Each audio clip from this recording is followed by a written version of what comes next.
Hello everyone, and welcome back to your daily government and financial news update. In today's video, we'll be discussing Joe Biden's student loan forgiveness and why even CNN is calling him out for some false claims that he's made.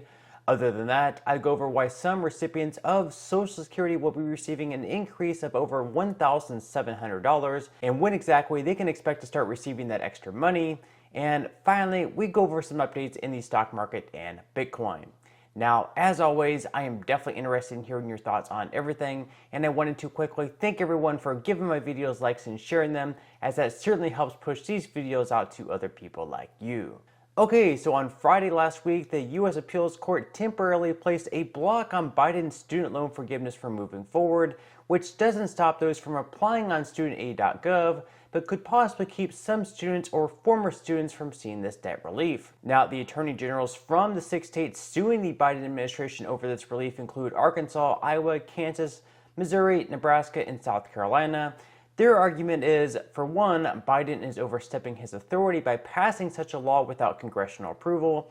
And for two, they also say that this action would cause some private lenders to lose business simply because it would prompt millions of borrowers who have their federal loans within these companies to consolidate their debt into the main federal student loan program. Whether or not this lawsuit is successful is hard to say, but recently the president did make an interesting comment, making claims that he signed a law to cancel student loan debt, saying that he got it passed by a vote or two. This suggests that Congress first passed the bill through both chambers before he signed it into law, which of course we know didn't actually happen. Secondly, if you don't have one of those loans, you just get $10,000 written off. It's passed. I got it passed by a vote or two, and it's in effect.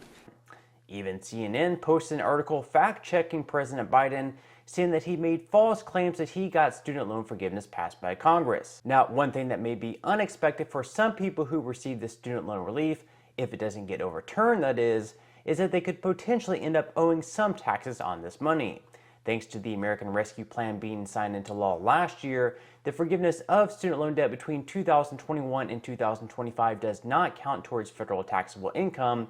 However, some states may count this money being forgiven as taxable income. These states so far include Indiana, Minnesota, Mississippi, and North Carolina. Furthermore, 3 other states, including Arkansas, California, and Wisconsin, are still deciding on whether or not to treat the $10,000 to $20,000 in student loan forgiveness as taxable income. Recent analysis by the Tax Foundation showed that those receiving $10,000 in loan relief would have to pay around $500 in taxes if they live in the state of Mississippi. So receiving basically $10,000 in stimulus money is nice, $20,000 even better, but just keep in mind that you may owe some taxes on this relief depending on which state you live in. Also, with this year seemingly flying by, I don't think it's too early to begin looking forward to 2023, where recipients of Social Security will be receiving one of the largest cost of living adjustments of all time. This is due to the highest inflation we've seen in 40 years, of course, so this adjustment is only being made for beneficiaries to hopefully be able to keep up with the higher prices. And if we take the average benefit for retired workers in 2023, they'll be receiving an increase of $1,752 when compared to this year, with some people, of course, receiving even more money. Now, I have mentioned this in videos in the past, but if the government used some of the inflation models they had from the 1980s or 1990s, the cost of living adjustment would have been even higher, with the 1980s model being over 15%. A 15% adjustment would have been the highest ever and would have set the new average benefit for retired workers at $1,933 per month, an increase of over $3,000 per year. Of course, there's not much that we can do about their sugarcoating of inflation other than shake our heads. Now, I also wanted to pull up the new schedule for Social Security payments for next year, where, depending on your birthday, will decide when you'll receive your payment. So first off, for recipients of SSI, you'll be receiving your payments for the most part on the first day of each month.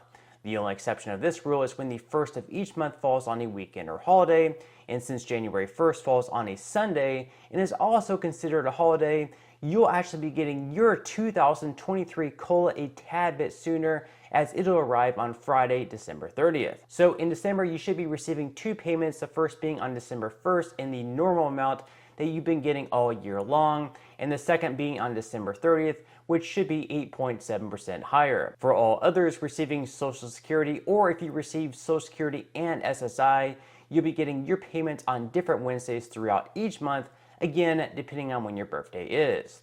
So for January, if your birthday falls between the 1st and 10th of each month, you'll be getting your payment on the second Wednesday, which happens to be January 11th. For those with birthdays falling on the 11th through 20th, you'll receive your payment on the third Wednesday of each month, which will be on January 18th. And finally, for those with birthdays on the 21st through 31st, you'll receive your payment on the fourth Wednesday of each month, which for January will be January 25th. So as you can see, the rest of the months of the year follow the exact same pattern. And so in some months, you will be receiving your payments a little bit earlier in the month, like in February and March. And in other months, such as June, you'll have to wait just a few days longer. Now, in some money news, the IRS recently announced new changes in the amounts that people can contribute to their 401ks and IRAs.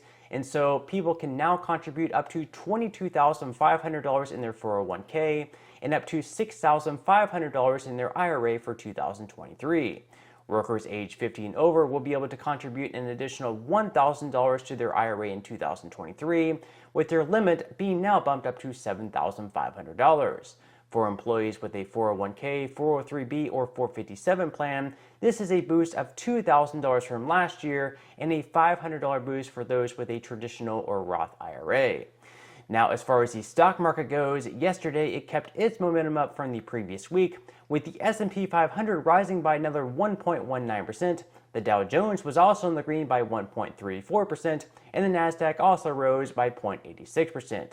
Futures for today so far are fairly flat though, with Dow futures in the red by 0.09%, S&P 500 futures down by 0.04%, and Nasdaq futures are actually up in the green by 0.10%. The latest surge in the market is mostly due to the fact that investors are now able to get in at some pretty good prices after a terrible September where the prices absolutely tanked, combined with the fact that historically speaking, October through January are usually some of the best months. Also, typically after the midterm elections, there's also quite a boost, as according to US Bank, going back to 1962, the S&P 500 has gained an average of 15% in the first 6 months starting on November 1st of each midterm election year. The same exact periods during non-midterm years saw returns of just 4%, so there's quite the difference there. Now, as far as Bitcoin goes, over the last day, it hasn't performed nearly as well as all the major indexes in the stock market have, as it has actually fallen by 0.16%, but is still sitting in the low 19,000s. Now, with that said, if you would like to receive up to 12 free stocks and $5 worth of Bitcoin, in the comment section below, I will leave a link where you can receive just that from my partner in Webull. And even if you don't feel like investing at this time for whatever reason, once you receive the free stocks, what you can always do is just sell them for what they're worth and then transfer that money right back to your bank account. So in total, you should be receiving a value of at least $50 or more. Some people have actually received over $3,000 in the past. So really, you can think of this as just some free extra money with just a few minutes of work. But on that note, I'm going to go ahead and wrap up this video. If you enjoyed the content in today's video and you would like to see more like it, make sure to give this video a like. I would greatly appreciate it if you would. Subscribe to my channel and also ring the notification bell. That way you will be the very first to be notified when I do release future videos. And until next time, I hope you have a wonderful day ahead, and I'll see you in the next video.